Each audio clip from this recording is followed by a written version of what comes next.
Assalamualaikum warahmatullahi wabarakatuh.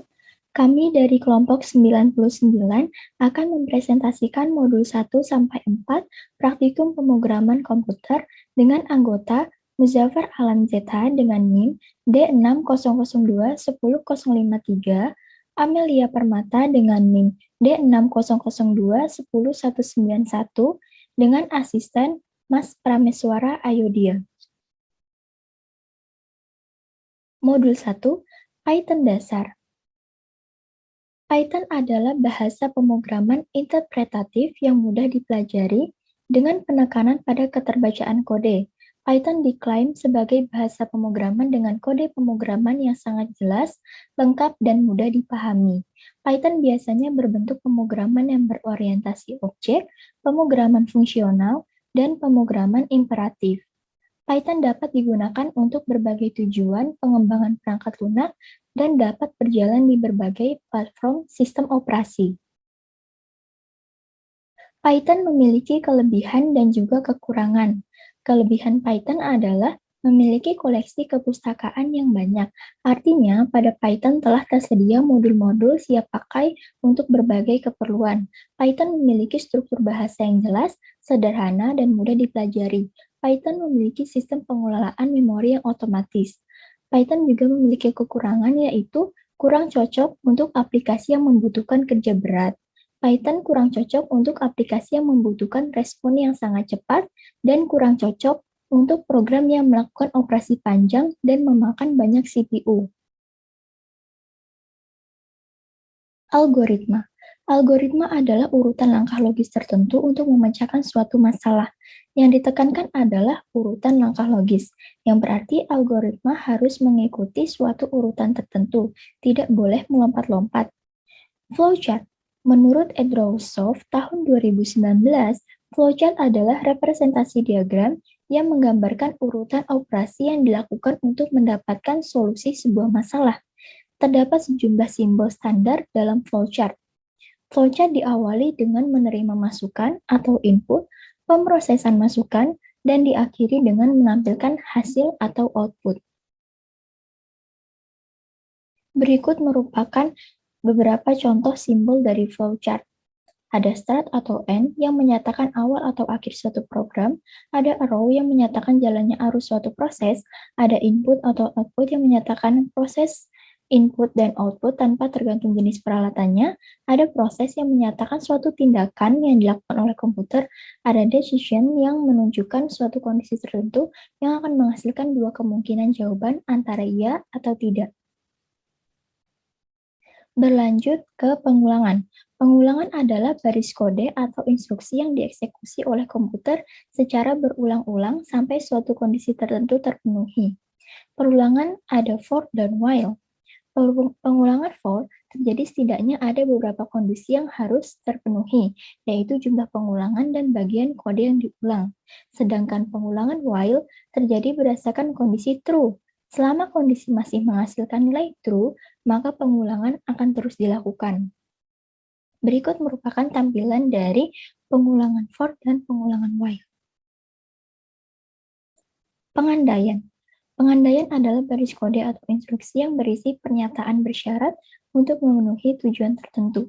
Pengandaian ada if-else, if, dan if-else. If-else digunakan jika terdapat suatu kondisi yang dipersyaratkan dengan dua pernyataan sebagai akibat. Pernyataan kondisional if digunakan jika terdapat satu kondisional yang dipersyaratkan dan satu pernyataan yang dilakukan. Sedangkan if-else digunakan jika terdapat dua atau lebih kondisi yang dipersyaratkan. Berikut merupakan tampilan dari pengandaian if-else, if, dan if-else. Berlanjut ke operator. Operator adalah suatu simbol yang digunakan dalam program untuk melakukan suatu operasi atau manipulasi data. Operator yang digunakan pada modul pertama ini ada operator aritmatika dan operator penugasan. Operator aritmatika merupakan operator yang digunakan untuk berbagai operasi aritmatika atau operasi matematis. Sedangkan operator penugasan adalah operator yang digunakan untuk memberikan tugas kepada variabel. Berikut merupakan tampilan dari operator aritmatika dan operator penugasan. Berlanjut ke tipe data. Tipe data adalah media atau memori pada komputer untuk menampung berbagai informasi sesuai jenisnya. Tipe data yang digunakan pada modul ini ada boolean, string, dan integer. Boolean adalah tipe data yang memiliki dua nilai, yaitu true dan false. Sedangkan string adalah suatu urutan karakter yang ada di antara dua tanda petik. Dan integer adalah tipe data yang menampung bilangan bulat. Modul 2 Python GUI dengan PySet 2. Berikut merupakan tampilan flowchart program pada modul 2. Pertama-tama kita akan login program dengan memasukkan username dan password. Apabila password salah, akan kembali lagi ke halaman login dengan memasukkan username dan password. Apabila benar, maka akan masuk ke tampilan halaman utama. Pada bagian menu utama, jika memilih akun, maka akan ada pilihan data, kalkulator, dan grafik. Jika kita memilih data, kita akan disuguhkan dengan keunggulan produk dan daftar produk. Jika kita memilih kalkulator, kita akan disuguhkan tabel yang berisi waktu pembelian, jenis produk, harga barang, jumlah barang, biaya admin, dan harga total. Setelah itu kita bisa masukkan data dan dapat memilih antara jumlahkan atau hapus data. Jika kita memilih grafik, maka akan terdapat tabel dengan nama judul grafik, tabel sumbu X dan Y, nilai data X1, X2, X3, Y1, Y2, dan Y3. Setelah itu kita dapat memilih apakah ingin membuat grafik dalam bentuk lingkaran atau grafik dalam bentuk garis. Lalu selesai.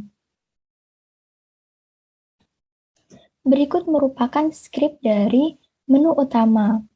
Pada program menu utama, terdapat beberapa pilihan tab yang mempermudah akses menuju fungsi yang dituju. Pada bagian menu utama, terdapat dua tab yaitu File dan Menu. Pada File terdapat tombol Logout dan Login, yang jika ditekan tombol Logout, maka akan keluar menuju menu Login. Sedangkan pada menu, terdapat tombol menuju data, kalkulator, dan grafik, yang jika ditekan akan menuju ke halaman masing-masing.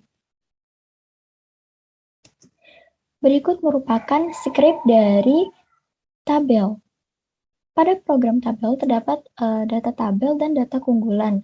Data tabel berfungsi melihat produk apa saja yang terdapat dalam PT Kayu Asri Indonesia. Selain itu, dapat kode produk dan juga minimal pembelian untuk memudahkan karyawan dalam menghitung data. Dan data keunggulan yang berfungsi melihat apa saja keunggulan yang terdapat dalam produk. Beralih ke halaman selanjutnya. Berikut merupakan skrip dari perhitungan. Program perhitungan berisi waktu pembelian, jumlah produk, harga barang, dan lainnya yang memudahkan karyawan untuk memasukkan data. Program ini juga dapat menjumlahkan otomatis data yang dimasukkan. Ketika mengisi masing-masing kolom yang tersedia dan menekan tombol count, maka akan terdapat harga total yang muncul dari perhitungan. Jika menekan tombol delete, maka akan menghapus data yang sudah dimasukkan.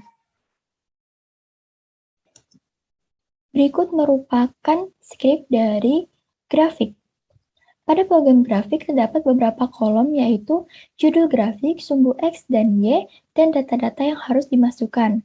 Cara kerja program ini ketika memasukkan data-data yang dibutuhkan ke dalam kolom teks yang diberikan, kita dapat memilih grafik dalam bentuk apa saja yang dibutuhkan, apakah grafik dalam bentuk garis maupun lingkaran. Selanjutnya, pada masing-masing skrip pada menu utama, menu tabel, menu perhitungan, dan menu grafik diawali dengan import SYS dan pemanggilan modul-modul PySet yang akan digunakan untuk mendesain program yang akan dibuat.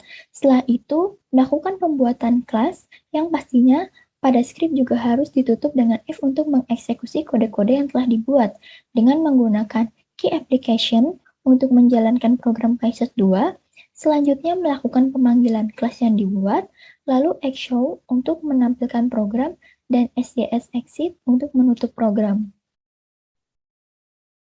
Selanjutnya, ada widget dan juga layout. Widget merupakan sebuah dasar dari pengembangan aplikasi GUI yang mana akan digunakan untuk menampilkan sekumpulan item sehingga user akan dapat dengan mudah memilih item yang sekiranya akan digunakan.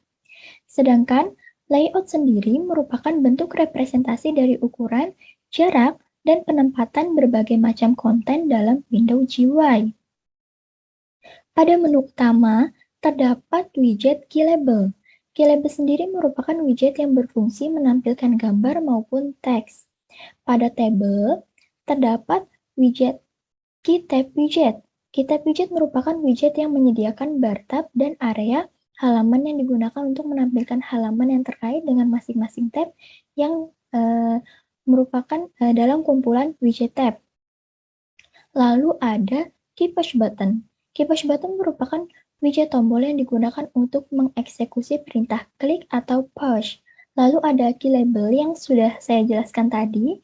Lalu ada Key Table Widget. Key Table Widget merupakan widget yang digunakan untuk membuat tabel yang berisi header serta item pada tampilannya. Lalu ada Layout. Layout yang berada pada tabel yaitu ada Key Grid Layout. Key Grid Layout merupakan layout untuk mengatur widget ke dalam bentuk grid, di mana jendela dibagi menjadi grid sebanyak yang dibutuhkan. Selanjutnya ada perhitungan. Pada perhitungan terdapat widget Key Label dan Key Push Button seperti yang sudah saya jelaskan tadi. Lalu ada Key Line Edit. Key Line Edit merupakan widget editor teks yang digunakan untuk mengedit suatu baris teks. Lalu ada Key Spin Box. Key Spin Box merupakan widget berbentuk spin kotak untuk mengambil nilai tertentu. Lalu ada Key Date Edit untuk mengedit tanggal. Lalu ada Key Combo Box merupakan widget berupa daftar pilihan dalam bentuk tombol ataupun drop down. Dalam perhitungan, terdapat layout keyframe layout. Keyframe layout merupakan layout yang berfungsi untuk mengatur widget berdasarkan urutan input ke dalam jendela. Lalu pada grafik terdapat widget KeyTab widget, Key Push Button, Key Label, dan Key Line Edit yang seperti yang saya jelaskan tadi. Lalu ada layout Key Grid Layout dan Keyframe Layout seperti yang sudah saya jelaskan tadi. Lanjut ke slide selanjutnya, ada fungsi dan manfaat program yang telah dibuat kepada perusahaan sebagai referensi. Pada program yang kami buat, terdapat tabel stok, perhitungan, dan grafik yang berfungsi untuk melakukan perhitungan maupun visualisasi data yang bermanfaat bagi perusahaan untuk memudahkan pekerjaan dan mempersingkat waktu sehingga pekerjaan berlangsung dengan efektif dan efisien. Sekian dari saya yang akan dilanjutkan oleh Muzaffar Alam. Perkenalkan, nama saya Muzaffar Alam Jidan Nabi. Di kesempatan kali ini saya akan menjelaskan tentang modul 3 yaitu statis dengan Django. Apa itu Django? Django adalah sebuah kerangka kerja full stack untuk membuat aplikasi web dengan bahasa pemrograman Python. Django juga merupakan kerangka kerja Python web tingkat tinggi yang dapat melakukan pengembangan aplikasi dengan cepat dan memiliki desain pragmatis yang bersih. Django dapat membuat pengembangan aplikasi menjadi lebih mudah, lebih cepat, dan lebih sedikit menggunakan kode. Nah, kita lanjut ke kelebihan dan kekurangan Django. Yang pertama, kelebihan ditulis dalam Python. Kedua, memiliki fitur untuk menyederhanakan proses development dan aman digunakan. Nah, untuk kekurangannya, yang pertama, dia tidak adanya coding convention atau gaya penulisan. Django Framework tidak cocok untuk proyek kecil yang hanya membutuhkan beberapa fungsi. Dikarenakan sekali menggunakan Django, ini kita menggunakan banyak library yang banyak memanggil banyak kode. Membuat project dari Django. Pertama, kita buka command prompt, terus ketik Django admin start project mysat, lalu akan muncul beberapa aplikasi seperti init.py, setting.py, uas.py, sgi.py, manage.py. Untuk membuat app dari Django, hampir sama dengan membuat project dari Django. Kita sama-sama menggunakan command prompt, yaitu namun kita ketik python manage.py startup pool. Lalu akan muncul beberapa aplikasi seperti init.py, admin.py, apps.py, migration, init.py, model.py, test.py, views.py. Cara membuat HTML. Untuk membuat HTML kita harus menggunakan script type HTML seperti pada gambar di script di atas. HTML sendiri adalah bahasa standar pemrograman yang digunakan untuk membuat halaman website yang diakses melalui internet. Cara membuatnya tinggal kasih .html pada belakang nama file, maka file tersebut akan menjadi file HTML. Nah, untuk cara membaca CSS, kita harus kasih .css pada belakang file dan menaruh class static pada script HTML agar CSS muncul. Nah, CSS ini biasanya ditaruh dalam folder static bersama dengan gambar-gambar yang akan dipakai untuk web. Maka dari itu kita menggunakan folder static karena kita menaruh CSS pada folder statik. Nah, CSS sendiri adalah aturan untuk mengatur beberapa komponen dalam sebuah web sehingga akan lebih terstruktur dan seragam. Penjelasan skrip HTML dan CSS. Yang pertama, doctab. Doctab adalah deklarasi pada dokumen HTML yang berfungsi untuk memberikan informasi kepada web browser tentang versi dokumen HTML yang bersangkutan. Nah, kalau static, script ini digunakan untuk mengakses CSS yang berada pada folder statik. Ahar, script ini berfungsi untuk membuat link aktif pada pemrograman HTML. Justify content, properti CSS yang membantu kita mendistribusikan item-item di dalam kontainer. Display, pengaturan display text dilakukan pada kontainer. Padding adalah sebutan untuk spasi pada pemrograman. Yang selanjutnya kita akan menuju ke modul 4, yaitu web dinamis dengan Django. Apa itu web dinamis dan statis? Web statis adalah sebutan website yang kontennya statis atau tidak berubah. Web dinamis adalah jenis halaman yang disusun oleh konten dan layoutnya kaya akan informasi di dalamnya. Apa itu database? Database atau yang dikenal juga dengan istilah basis data adalah sekumpulan data yang dikelola dengan sedemikian rupa berdasarkan ketentuan tertentu yang saling berkaitan sehingga memudahkan dalam pengolahannya. Nah, database ini mempunyai beberapa manfaat, yaitu kecepatan dan kemudahan, multi-user, keamanan data, penghematan biaya perangkat, kontrol data terpusat, mudah membuat aplikasi. Lanjut, pembuatan database pada PHP-admin.